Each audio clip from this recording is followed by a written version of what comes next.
رات کے 10 بجے ہیں۔ السلام علیکم، یہ ریڈیو پاکستان ہے۔ ام سلمہ سے خبریں سنیے۔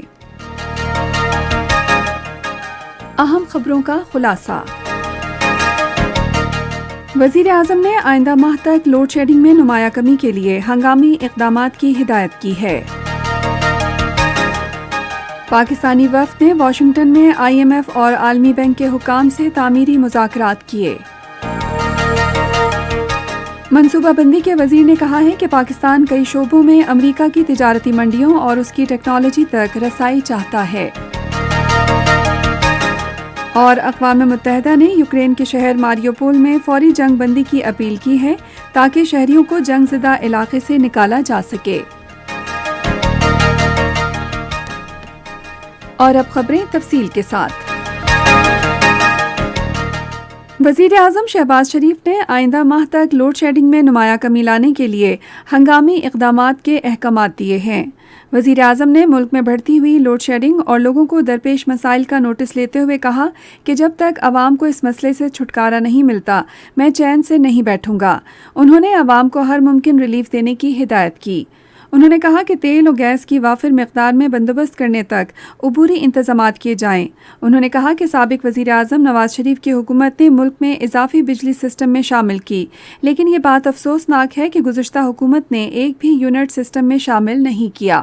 شہباز شریف نے کہا کہ عمران حکومت نے نہ تو بروقت ایندھن خریدا اور نہ بجلی گھروں کی دیکھ بھال یقینی بنائی۔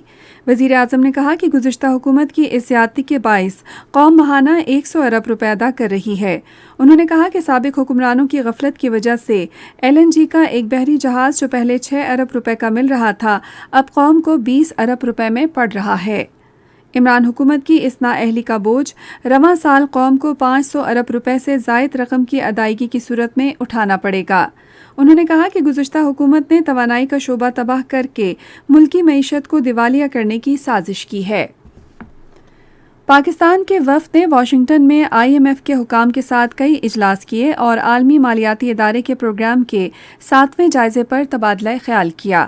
وزیر خزانہ مفتاح اسماعیل کی زیر قیادت وفد نے پاکستانی حکومت کی ترجیحات اور کوششوں کو سامنے رکھا تاکہ مالیاتی نظم و ضبط لایا جا سکے اور عالمی مارکیٹ میں تیل کی قیمتوں میں اتار چڑھاؤ کے باعث کمزور طبقے کو محفوظ کیا جا سکے۔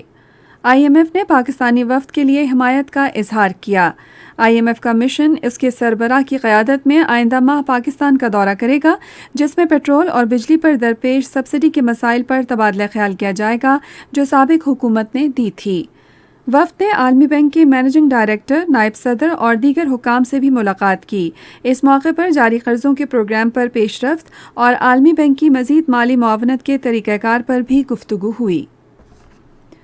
وفاقی وزیر منصوبہ بندی احسن اقبال نے کہا ہے کہ نئی حکومت ملک کو درپیش مسائل کے حل کے لیے انتھک کام کر رہی ہے۔ آج لاہور میں ایک پریس کانفرنس سے خطاب کرتے ہوئے انہوں نے کہا کہ وزیر اعظم شہباز شریف کی زیر قیادت تیزی سے کام کیا جا رہا ہے۔ انہوں نے کہا کہ پاکستان آگے بڑھتا رہے گا اور ملکی معیشت جلد مستحکم ہو جائے گی۔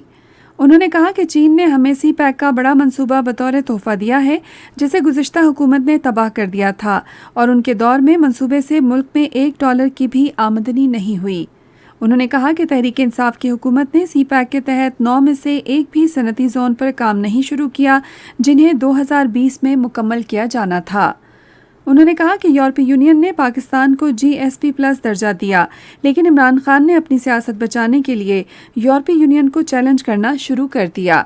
انہوں نے کہا کہ پاکستان امریکی منڈیوں اور کئی شعبوں میں اس کی جدید ٹیکنالوجی سے استفادہ کرنے کا خواہش مند ہے۔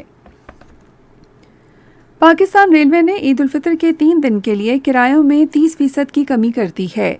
وزارت ریلوے نے ایک بیان میں کہا کہ کرایوں میں کمی کا اطلاق تھل ایکسپریس پر بھی ہوگا۔ بیان میں کہا گیا ہے کہ سر سید ایکسپریس کی انتظامیہ نے اگلے ماہ کی 2 تاریخ کے لیے کرایوں میں 40% کمی کا اعلان کیا ہے۔ پاکستان نے بھارت کے غیر قانونی زیر قبضہ جموں کشمیر میں قابض فوج کے ہاتھوں قتل عام کی مسلسل لہر کی شدید مذمت کی ہے، جس میں گزشتہ 2 روز کے دوران ضلع بارہمولہ میں مزید 3 نوجوانوں کو شہید کر دیا گیا۔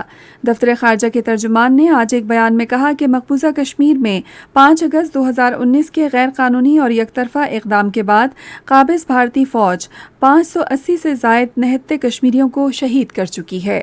انہوں نے کہا کہ مقبوضہ کشمیر میں رمضان المبارک کے دوران محاصرے اور تلاشی کی نام نہاد کارروائیوں کے دوران ماورائے عدالت قتل کے واقعات میں اضافے سے نہ صرف بھارت کے غیر قانونی قبضے کی مکروہ حقیقت اور بھارت میں بی جے پی اور RSS کے ہندوتوا سے متاثر مسلم مخالف انتہا پسندانہ عزائم بے نقاب ہوئے ہیں۔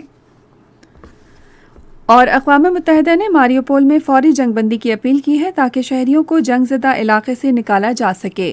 ایک بیان میں یوکرین بحران پر اقوام متحدہ کے کوآرڈینیٹر امین اواد نے کہا کہ ماریوپول میں خواتین، بچوں اور بزرگوں کو بچانے کے لیے ضروری ہے کہ جنگ میں فوری طور پر وقفہ دیا جائے۔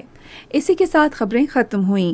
مزید خبروں اور تجزیوں کے لیے آئیے ہماری ویب سائٹ پر، پتہ ہے radio.gov.pk، اور فیس بک کے link radio Pakistan news official پر براہ راست ویڈیو اسٹریمنگ بھی ملاحظہ کی۔